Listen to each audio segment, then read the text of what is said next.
Hello everybody, this is Maniac4Bricks more with Maniac4Games. I have no idea how I'm going to do these intros on this channel now. This is technically the first video I've recorded to upload for Maniac4Bricks more since the change of YouTube channels and all that fun stuff. I've been uploading videos here, obviously, premiering every day, but those have all been backups from another channel and blah blah blah. I now have an Xbox One. That's basically what this video is about. My first impressions of the system, just fundamentally using it, testing it out, and what a sweet deal I got on it. It's funny, last year I got a Switch at full price, and then a PS4 for about $180. Then I got games with those, and got a few more games over the past year with them.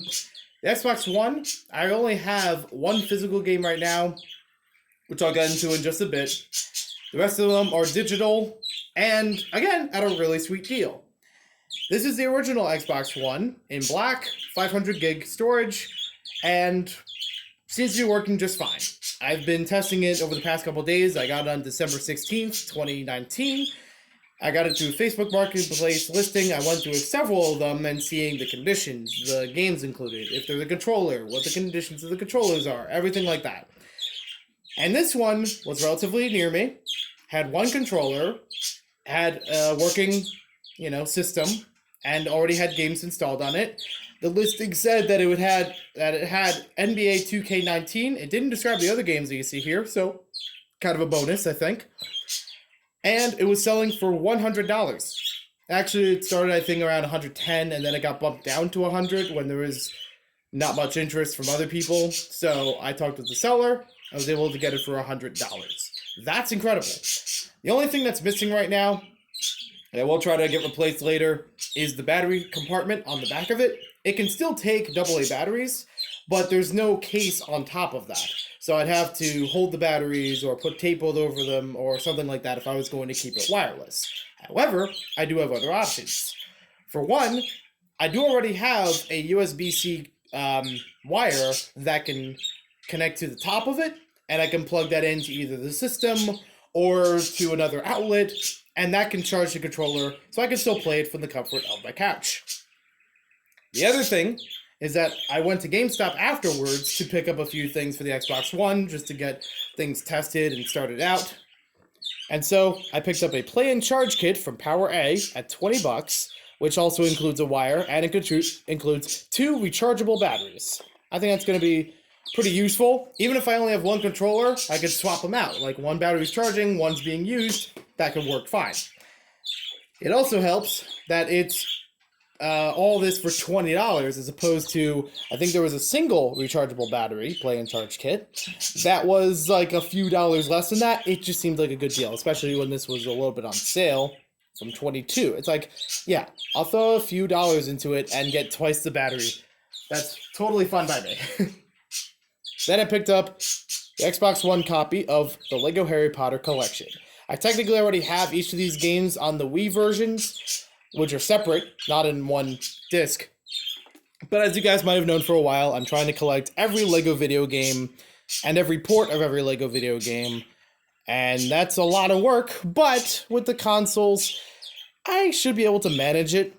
They're not as diverse as the PC, which is crazily redistributed, especially ports and collections and things like that. But at least this gives me a good footing for the Xbox One, where I already have 2 games I can play on one disc, and already gets me started on looking at what's available on the Xbox One for Lego games. It may become a Lego game powerhouse, but I still have a couple other games in mind that I would get for the system, mostly the Rare Replay collection. I do have to get Forza Horizon 4 in order to get the Lego Speed Champions add-on, so I do count that one as an exception.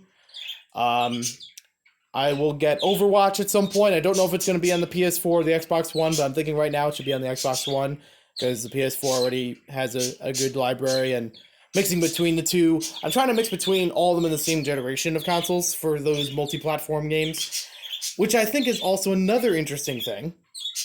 I now have every home console in the same generation and in their lifetime. Usually when I was able to get more consoles, it would be from an older generation that has been obsolete, such as getting the PS2 or getting the Xbox original. You know, there's no more games for them. Now with these, I have the Switch, the PS4, and the Xbox One all getting new games still. And that makes me a little bit more inclined to play them because it's like, oh, I could still do things with those, you know, like while they're fresh, while they're new. I don't know, I find that kind of cool. I've never actually owned an entire generation of consoles across all these different brands before, so it is, in my opinion, an accomplishment. So the games that we have available on here is actually a little bit more than what the seller originally said. He only said NBA 2K19 was digitally downloaded on here. I don't remember if he showed pictures of the other games, but I find this interesting. We have Call of Duty World War II, Madden NFL 19, Apex Legends, Mortal Kombat XL, FIFA 19, NHL 19. So these are all like the most up-to-date sports games as of a year ago? Because it's always like a year later or something. They probably have 2020s of these, I guess, now. Fortnite, well, anybody can get Fortnite. And EA Sports UFC 3. I don't know if the seller had any more games physically that he would have played. I also find it a little odd that it's only these handful that he played with the console, but I have nothing else to judge there for it. The deal is done, and it was a good deal. Even if I'm not into sports games like these, it still gives me options, at least for now. If I'm not ready to plunge entirely into the Xbox One library or some I know some games I've tried to look for GameStops, and they're not available right now. Rare Replay has been a hard one for me to find. And Forza Horizon 4, I trying to justify the price with that and the LEGO Speed Champions add-on, but I'll figure it out eventually. But at least these will just be other things to tide me over if I didn't want to play LEGO all the time. So, there's that. It's a good start. It's just an early start. Not really a collectathon per se, because we just started with the system. But since I did something similar with that with the Switch and the PS4 last year, getting them and then showing them on a haul video, I thought it'd be fair to do the same with the Xbox One. As far as the wiring and things through the video games, I will figure that out. Right now, it's only been in a test state where it's like, oh, I unplugged another system to plug this one in, making sure everything's working. But I'll figure that out sometime later. The whole video game setup needs to get some revamp in general. But that'll all be good. That'll all be helpful. And looking forward to more. So, thank you for watching this video. Hope you guys enjoyed it. You can check me out on Twitch. Once I'm able to do streaming through video games, I might actually play some old and new games on there at Maniac4Games. Otherwise, most of the streaming you'll see on there will be LEGO related or just having a fun conversation. So, thank you for watching. You can also check me out on the main channel, Maniac4Games, where you can find all LEGO related content. You probably found me here through there, so you're already ahead of the game. We'll see you next time with more LEGO videos, with more gaming videos, at least on here. More toy videos will be on here as well. And I'll head out.